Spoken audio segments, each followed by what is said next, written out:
বাঁধবে এবার বেজায় গন্ডগোল, বাঁধবে এবার বেজায় গন্ডগোল। বাটুল বিচ্ছু দুটো ঢালবে মাথায় ভোল, বাটুল বিচ্ছু দুটো ঢালবে মাথায় ভোল।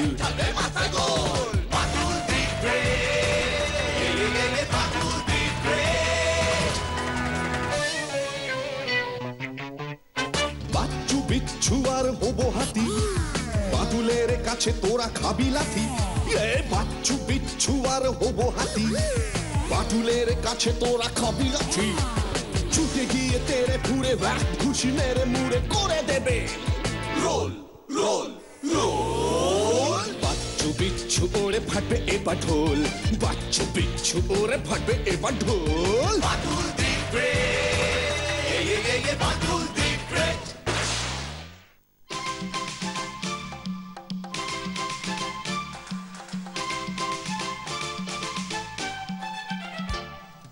দূর, পেপার খুললেই শুধু খুন, জখম, ডাকাতির খবর, আর ভালো লাগে না। আরে বেশ তো খবরটা, পরিচ্ছন্ন ও দূষণমুক্ত শহরের শিরোপা পেল চীনের সুমসুম। বাহ, বাচ্চু বেছু, মাটুলদা ডাকছো? সবে পড়ার মনটা লেগেছিল। তাই বুঝি? তোদের একটা ভালো খবর দেব বলে ডাকলাম। সকাল সকাল শুভ শুভ সংবাদ। কি ভালো খবর মাটুলদা, বলো না। এই দেখ কি লিখেছে। কি লিখেছে? এবছর এশিয়ার সবথেকে পরিচ্ছন্ন ও দূষণমুক্ত শহর ঘোষিত হলো চীনের এক ছোট্ট শহর সুমসুম। প্রতি বছর এই পুরস্কার দেয় পশ্চিমবঙ্গের পরিবেশ সচেতনতা সোসাইটি নামক এক সংস্থা। পুরস্কার মূল্য নগদ ৫ লক্ষ টাকা ও একটি সোনার মেডেল। এই উপলক্ষে সুমসুম প্রদেশের রাজপুত্র আসছেন আগামী ডিসেম্বরে। বাহ, দেখো মাটুলদা, চীন কত উন্নত। শুনেছি গোটা চীন দেশটাই খুব পরিষ্কার আর পরিচ্ছন্ন, দূষণ নাকি কম হয়। এখনো ওখানে প্রচুর লোকের প্রধান বাহন হলো সাইকেল। এর জন্যই তো তোমাকে বারবার বলেছিলাম আমাদের দুজনের জন্য অন্তত একটা সাইকেল কিনে দাও, দিলেই না তুমি, উল্টে ঠ্যাঙালে। মাটুলদা, আমরাও তো চাইলে আমাদের শহরটাকে দূষণ মুক্ত পরিচ্ছন্ন করে তুলতে পারি, তাই না গো? নিশ্চয়ই পারি, সবাই মিলে চেষ্টা করলেই সম্ভব। তাহলে নগদ ৫ লক্ষ টাকা আর একটা খাঁটি সোনার মেডেল, আর আমাদের শহরের রাজা রাজপুত্র সাবিতে তুমি তুমি গটগট করে মঞ্চে উঠে নগদ ৫ লক্ষ পকেটস্থ আর সোনার মেডেলটা গলদস্থ করবে বাটুলদা। বিচ্ছু, সকালবেলাতেই মাথা গরম করাবি না, যা এবার পড়তে যা। তবে মাটুলদা একটা কথা বলবো? বলে ফেল। আমাদের হাতি বন্ধু চলে আসার পর কিন্তু আমরা গাড়িতে এখন কমই চড়ি, একটু হলেও তো দূষণ কমাতে পারছি আমরা, বলো? ওই যে মহারাজা ডেকে উঠেছেন, সকালে দুধ খাওয়ার সময় হলো, যাই এবার, তোরা পড়তে বস গিয়ে। এত বড় একটা খুশির খবরের পর এটা আবার কি বললে বাটুলদা? বিচ্ছু,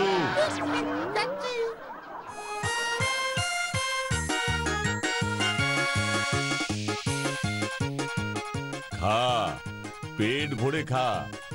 দুধ খেতে তুই এত ভালোবাসিস, ঠিক আমার মতো। খা, খেয়ে নে। বিচ্ছু, তখন তুই যে বললি মাটুলদা পুরস্কারের ওই নগদ ৫ লক্ষ টাকা পকেটস্থ আর সোনার মেডেলটা গলদস্থ করবে, তা পকেটস্থ মানে তো বুঝলাম, সেটা হলো পকেটে পড়া, কিন্তু গলদস্থ বলে কোনো শব্দ এর আগে তো বাংলা অভিধানে দেখিনি বা পাইনি। ওরে মুখ্য, পাবি কি করে? ওই গলদস্ত শব্দটা তো তখনই তৈরি করলাম। ওরে বাবা, টাকা পকেটে পড়া যদি পকেটস্থ হয়, তবে মেডেলটা গলায় ঝোলানো গলদস্থ। বাংলা ডিকশনারির নেক্সট সংখ্যায় শব্দটা ছেপে বেরাবে, তখন দেখতে পাবি। চুপ কর বিচ্ছু, হাতি বন্ধু আবার রেগে গেল মনে হচ্ছে। চল না, কেসটা দেখে আসি। ওকে আগে থামাও না বাটুল, আমাকে দেখলেই ও কেমন যেন খেপে যায়, দেখেছো? আপনাকে ও একটা কলা গাছ ভাবে মনে হয়। বাটুল, দেখেছো দেখেছো বিচ্ছুটা কেমন পাকা পাকা কথা শিখেছে। পেকে গেছে যখন এবার পেড়ে খেয়ে ফেলবো। চিন্তা নেই, বলুন দারোগা বাবু, এই সকাল সকাল এখানে কি মনে করে? আপনি নির্ভয়ে বলুন, ও কিচ্ছু করবে না। আজকের খবরের কাগজে তুমিও পড়েছো মনে হয় খবরটা। চীন দেশের সুমসুম না ঝুমঝুম কি একটা আধা গাঁ আধা শহর আছে। সেই শহরের রাজপুত্র ওরাংওটাং আসছে আমাদের এখানে কি একটা পুরস্কার নিতে। হ্যাঁ দারোগা বাবু, পড়েছি। তবে শহরটার নাম ঝুমঝুম নয়, সুমসুম। আর রাজপুত্রের নাম ওরাং ওটাং নয়, ওয়াং ওসাং। উনি ওনার শহরকে পরিচ্ছন্ন দূষণমুক্ত রেখেছেন, তাই পুরস্কৃত করা হবে। তাই তো হেড অফিস থেকে জরুরি ফোন, রাজপুত্র আসছেন। উনি নাকি এত মোটা যে গাড়ি চড়তে পারেন না, হাতি চড়েন। তাই আমার উপর দায়িত্ব একটা হাতি জোগাড় করতে হবে। বলো দেখি এখন এইটুকু সময়ে আমি হাতি কোথায় পাই? হঠাৎ মনে পড়লো ওর কথা, আমাদের এই হাতিটার কথা। ছুটে তোমার কাছে চলে এলাম। ও এই ব্যাপার, এতে দুশ্চিন্তার কি আছে? নিয়ে যান না ওকে। শুধু হাতি জোগাড় করলে তো হবে না, আমার উপর ভার পড়েছে এয়ারপোর্ট থেকে ওই ওরাংওটাংকে হাতির পিঠে চাপিয়ে হোটেলে পৌঁছে দেবার। একে তো রাজপুত্র, তার উপরে হাতি। শুরুতেই ভুল শুরু করলেন দারোগা বাবু। রাজপুত্রের উপর হাতি নয়, হাতির উপর রাজপুত্র থাকবে। ওই একই হলো। হাতি রাজপুত্র দুটোতেই আমার একটু মানে ওই ভয় ভয় ভাব হয়, জানোই তো। তার উপর আবার চীনের রাজপুত্র, ইও আর অং লাগিয়ে কথা বলবে। বাঁচাও বাটুল। ঠিক আছে দারোগা বাবু, খবরে তো পড়লাম উনি আসছেন আগামীকাল দুপুরে। এখন নিশ্চিন্তে থানায় যান, আমি আমার হাতি দুজনেই থাকবো। একে তো এতগুলো অঙ্ক, তার উপরে কারেন্টটাও চলে গেল। কিরে, অঙ্কগুলো হলো? 3 ঘন্টা পার হয়ে গেল। করছি বান্টুলদা, এই তো আর দুটো বাকি। বিচ্ছু, চিচিং চিচিং ইয়াং চিচিং চিচিং মাংচু নং দুংচু। কি কি বলছিস এসব তুই? চিচিং চিচিং ইয়াং মাংচু নং দুংচু। বান্টুলদা, ও মনে হয় বলছে কি কঠিন কঠিন অঙ্ক, মাথায় ঢুকছে না। মানে? খুব সোজা। চিচিং চিচিং মানে কঠিন কঠিন, ইয়াংচো মানে অঙ্ক। চিচিং চিচিং ইয়াংচো বাংলা করলে হয় কঠিন কঠিন অঙ্ক। চীনা ভাষায় বলছিলাম ইয়াংচো।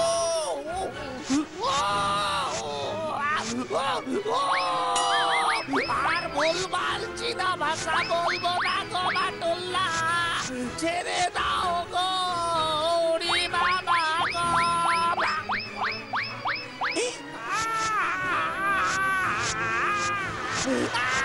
ওরে বাবা গো, আমার সব কিছু ঘুরে গেল গো, পাখাটা বন্ধ করো গো।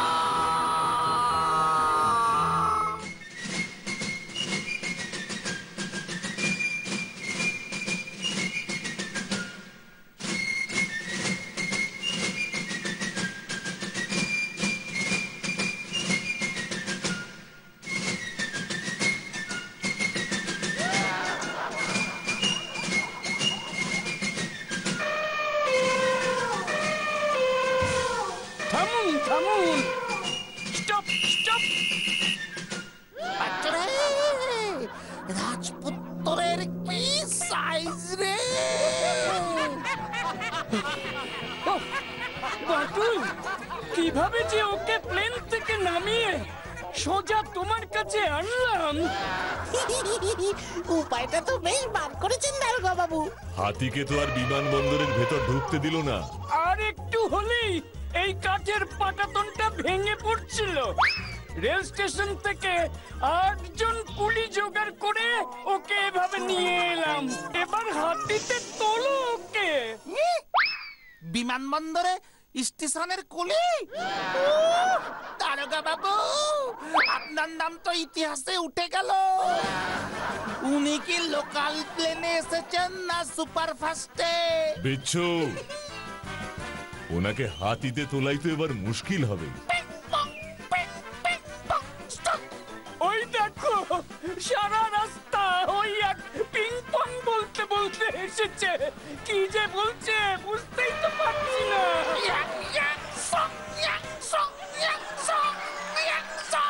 ভয় নেই আপনার, ও কিচ্ছু করবে না। You are safe, no problem, no problem.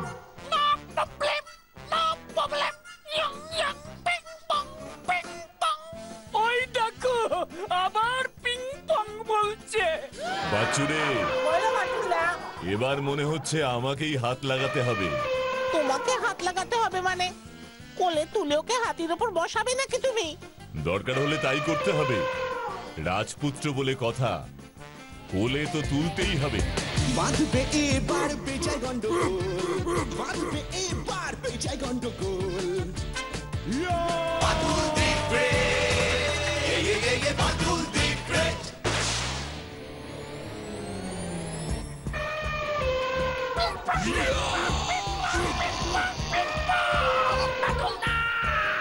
সর্বনাশ! আমি দেখছি। গেল আমার চাকরিটাই গেল এবার।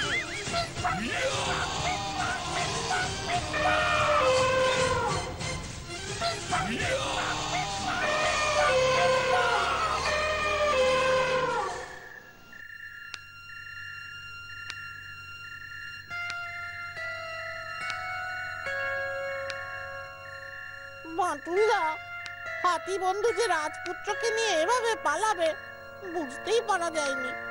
ওর তো বোঝা উচিত ছিল যে ওর পিঠে রাজপুত্রকে চাপানো হয়েছে। ওই দেখো, আরে হাতি কেমন করে বসবে যে ওর পিঠে রাজপুত্র চেপেছে না ভূতি চেপেছে? তার উপরে শুনেছি যে ওই 100 কেজি ময়দার বস্তার মতো চেহারা। আরে হাতি বলে কি আর যত খুশি ওজন চাইপে দেওয়া যায়? তাই খেপি গেছে, মালপত্র সমেত ভোঁ করে দৌড় মেরেছে। ঠিক বলেছেন নিতাইদা। বাবা, হাতিটার পেটে পেটে এত কিছু ছিল? আরে হাতির পেটে যে কত কিছু ধরে সে খোঁজ তোমার জানা নি বিশু বাবু। তুমি এখন থামো তো নিতাইদা। আমাদের হাতিটা পালিয়ে এসে যজ্ঞকে ধরলো, তারপর স্কুল থেকে পালিয়ে শামুকে উদ্ধার করলো ওই ডাকাতগুলোর কবল থেকে। তার মানে তুমি বলছো হাতি বন্ধু রাজপুত্রকে নিয়ে পালিয়েছে, মানে সেখানেও কিছু রহস্য। বাটুলদা, রাজপুত্র তো চিনেমেন, ওর শরীরের ভাষাও তো চিনাই হবে। হাতিটা তাও ঠিক ওর শরীরের ভাষা ধরতে পেরেছে, মানে আমাদের হাতি বন্ধু চীনা ভাষাও জানে। কি আশ্চর্য, হাতিটার পেটে চীনা ভাষাও ভরা আছে। বিচ্ছু, চুপ কর। বাটুল, বাটুল, পাওয়া গেছে, পাওয়া গেছে, রাজপুত্র পাওয়া গেছে। কোথায় পাওয়া গেল? আমাদের হাতিটা কোথায়? নস্কর পাড়ার পচা ডোবায় প্রায় 50-60 জন জেলে ইয়া বড় জাল ফেলে অনেক কসরত করে রাজপুত্রকে ডোবা থেকে টেনে তুলেছে। আমি ওকে হোটেলে রেখে তোমার কাছে এলাম। আর আমাদের হাতি বন্ধু সে কোথায়? সে তো কিছুতেই রাজপুত্রকে ছাড়তে চাইছে না, ডোবার পাশেই দাঁড়িয়েছিল। তারপর আমাদের সঙ্গে হোটেল পর্যন্ত গেল, এখনো হোটেলের সামনেই দাঁড়িয়ে সুর তুলে বেজায় হাত ডাক করছে। তুমি এক্ষুনি চলো, হোটেল থেকে ভয়ে কেউ বেরোতে পারছে না, ঢুকতেও পারছে না। কি কাণ্ড! কুকুর, বেড়াল, পাখি, নিদিন পক্ষে শুঁশো বেজিও পুষ্টি দেখিছি, তাহলে শখ করে হাতি পোষা। না, এখন বোঝো ঠেলা। চলুন দারোগা বাবু, এক্ষুনি আমায় নিয়ে চলুন। বাচ্চু, বিচ্ছু, তোরাও আয়। চলো বটুল, চলো। দুকা দুকা।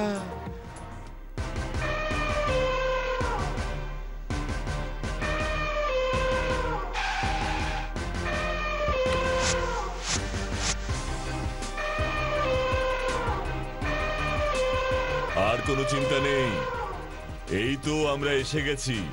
বাটুলদা, মনে হচ্ছে ওই ঘরটাকে দেখাচ্ছে। রাজপুত্র তো ওই ঘরেই আছে, 307 নম্বর রুম। তোরা এখানে থাক ওর কাছে, আমি ভেতরে ঢুকছি। ঠিক আছে বাটুলদা। দারোগা বাবু, হোটেল কর্তৃপক্ষকে আমি বলছি পুলিশ আমাকে রাজপুত্রের দেখভালের জন্য পাঠিয়েছে।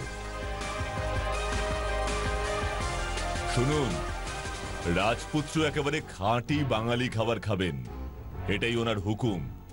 ভাত, ডাল, পাঁঠার মাংস, রুই মাছের ঝোল, একটা দুটো পদ তরকারি, চাটনি, দই, মিষ্টি, বুঝেছেন?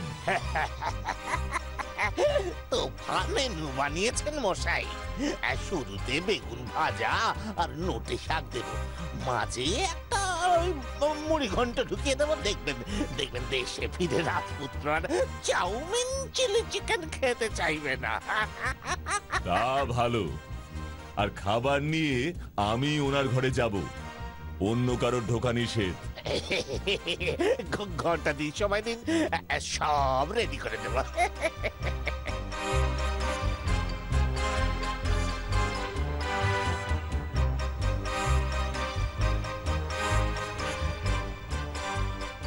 307 নম্বর রুম, সুমসুম রাজপুত্রের ঘর। এই তো, বন্ধ থাকারই কথা না, খোলাই রেখেছে দেখছি।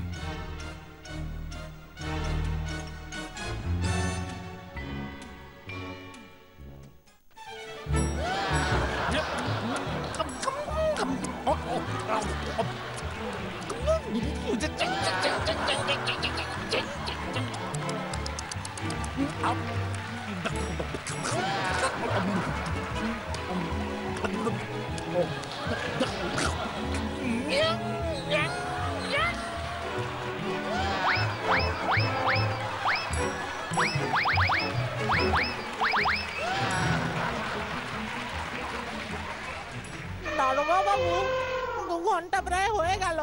মাটুলদা ভেতরে কি করছে এতক্ষণ? আমাদের ভেতরে যাওয়ার দরকার মনে হচ্ছে এবার, তাই না?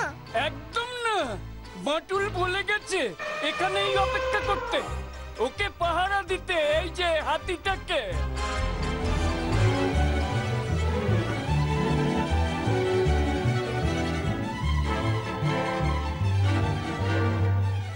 দেখুন, আপনি বাংলা বোঝেন না জানি, দেখে তো মনে হলো ভালোই খেলেন।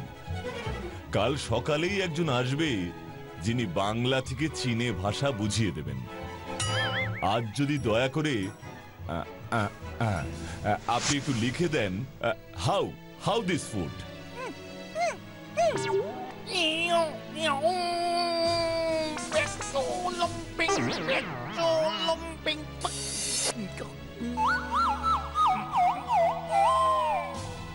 ওকে, থ্যাংক ইউ স্যার, আমার কাজ হয়ে গেছে, টেক রেস্ট।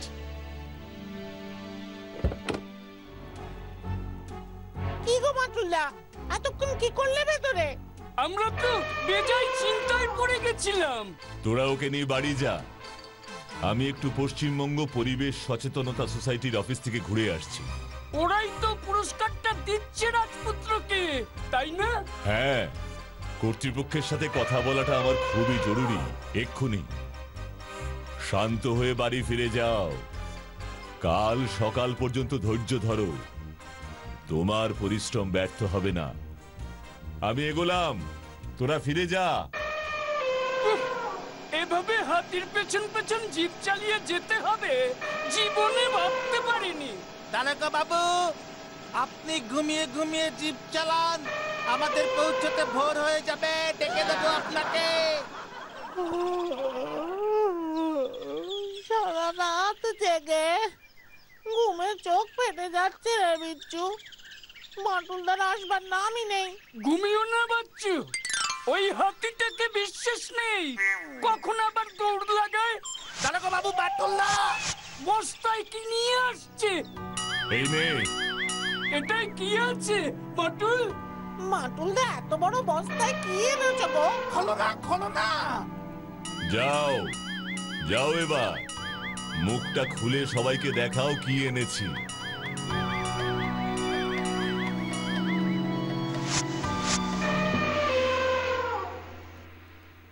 ওরে বাবা গো, ছেড়ে দাও গো, আমি আর করব না গো।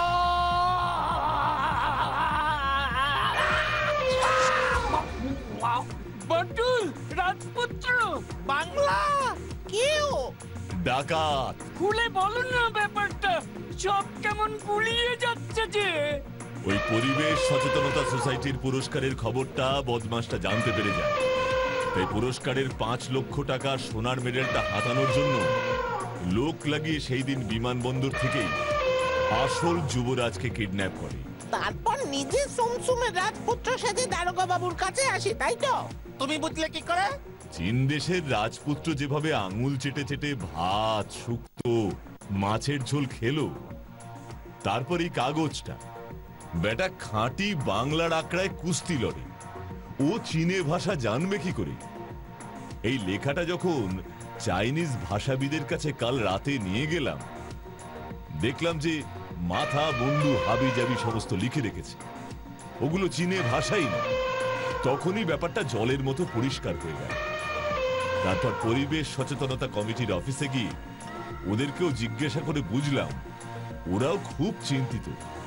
কারণ রাজপুত্রের যে ছবি ওদের কাছে এসেছিল, 1 মাসে একটা লোক এত মোটা কি করে হয়ে যায় ওরা সেটাই বুঝতে পারছিল না। এরপর তো আমার একটা ঘুষি যথেষ্ট। সব গড়গড় করে স্বীকার করলো। ও বাটুল, তুমি না থাকলে যে কি হতো।